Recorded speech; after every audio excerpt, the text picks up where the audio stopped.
Hello and welcome to this week's edition of Murphy's Market Minute with Elliot Omenson and Nathaniel Vossman. Just bringing you a quick recap to a volatile, crazy week. But we'll not bury the lead. It ended well. Yeah, pretty strong day today. Yeah. So this is one of It doesn't matter. that'll be in the bloopers. His headphones don't even work anymore. We can't figure out why. Just wearing it for the And now the cable literally just fell out of him. So, anyways, this week actually, I love for a reason. Okay. So, I mean, tech took a major hit. Yeah. Right. And money doesn't. One of the things I hate about the way that reporting on money is done is they'll use words like disappeared or evaporated. Like, no, it doesn't evaporate. It doesn't disappear unless Madoff's involved.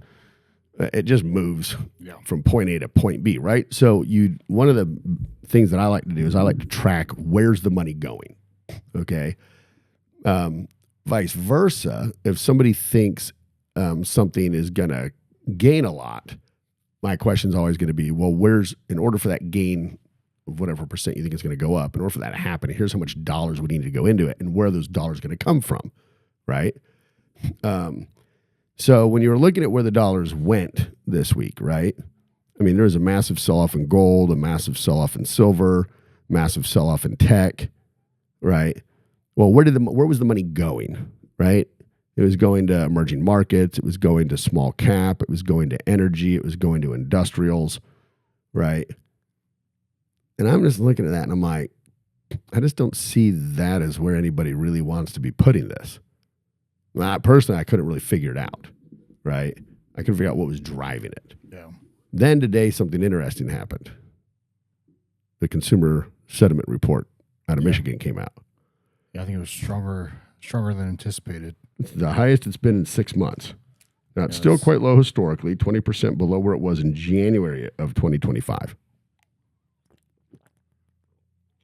Yeah, beat expectations by a couple percent, and it's up over the previous month by a good little margin. Yeah, and they're claiming that report is what kind of turned things around. And so without today, I think this week would have been bad, right? And so I was actually I walked into Nathaniel. It's 3:44 on Friday right now. And I was like, well, it's a good thing we didn't make this video this morning. Yeah. I mean, it was doing well this morning. Yeah, I mean, it's still doing pretty well this morning, but it's like sometimes trickier to record these during the day because it might start off well. Because I think earlier S&P was up like 1.5%, and I wouldn't have been surprised if it dropped. And then he come into my office and said, "Oh, I'm glad we didn't record earlier," and it turned out to go up even more, nearly 2% today, which for a whole index like that is a big day. Yeah, individual companies might jump up, 10, 20%. Yeah, but 2% for the S&P 500 is nuts. Yeah, because even in a day, something like NVIDIA today, and that's like almost whole index in itself. It's up almost 8%. Yeah, and even crazier to me is the Dow. That broke 50,000 for the first time ever. It gained almost 2.5 today, which is a lot. Yeah. And then the Nasdaq is up 2.18 today. Yeah, Russell 2000 is up big too, 3.6. And so the Nasdaq is still down from its high at the beginning of January of 23,939, and it's at 23,031. So it's still down almost a point, but it appears to be recovering, the last couple of days. But yeah, it was Bitcoin hit a low, I think, of 63. What I saw it even lower, man. Yeah, 61. Real briefly though. Yeah. Real briefly. I don't think it ended at 61, maybe, but I thought it hit it. Yeah, it got close. Yeah, and so it's already back to 70,000. So I would tell you something. If you've ever been wanting to invest in Bitcoin, it's like a 50% off sale rate at the moment. Yeah. Right?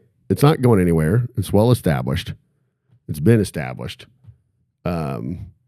It ain't going anywhere. And you can literally, it was at 120 something at one point, wasn't it? It was getting close to 130. Yeah. Yeah. So you can literally get dang near a 50% discount if you bought Bitcoin right now. Yeah, 124,752 back in October. October 7th. Yep. Ish. Somewhere there. Yeah. Yeah. Yeah. So if you ever want to buy in, now's the time to do it, I think. Yeah. It never hurts the dollar cost average. Yeah. Yeah. So consumer sentiment is good. All the tech companies, what was funny about this week is they'd all reported pretty good earnings. But people didn't like their CapEx spending, all the expenditures on AI and all that kind of stuff for some reason. That's what they claim. I don't ever. Yeah, because for a while there, the CapEx spending was something that was a bullish note. And then and now it's starting to become a bearish note. Yeah. And I swear the pundits just it's like the political pundits. They're just making stuff up. Like nobody knows. I don't know that any of these are legitimate reasons any of this does stuff. They're just trying to assign a reason to why it does it. Yeah.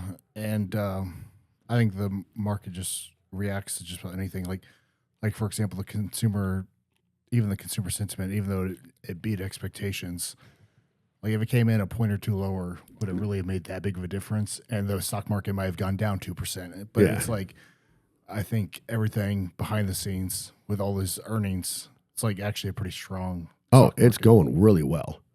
Yeah. And it was crazy to me too. Last night I was at my daughter's orchestra concert and somebody said something to me about how bad the economy is doing right now. I was like, huh? Like, what's causing you to think that? Yeah. You know?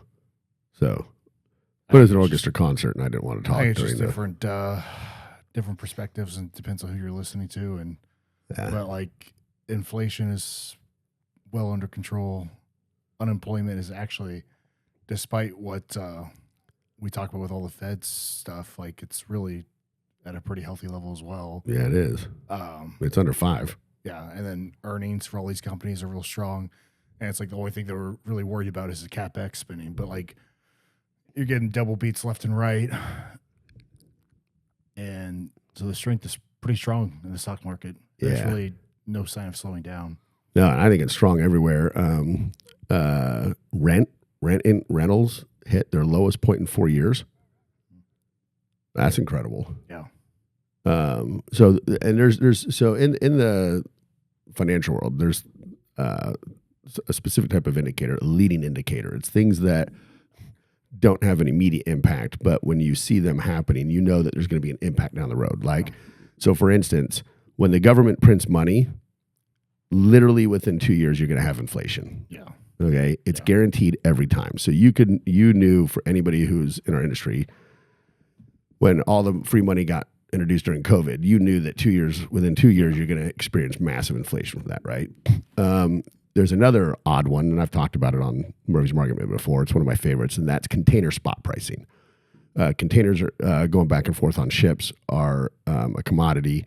Their value, their cost fluctuates based on supply and demand all day, every day.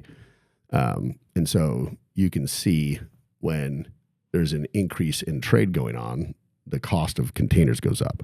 Yep. And so that's a leading indicator as to how the economy is doing, right? Rent hitting their lowest level in 4 years is a significant boon for a significant portion of the U.S. population. You're going to start to see their costs of living go down, and that's significant for the overall economy, just because it's a large section of the consumer. Yeah, that frees up money for them. Yeah, and there's a lot of those little things going on right now, and I really think 2026 is going to be one heck of a year, economically. Yeah. So we'll see if I'm right or not.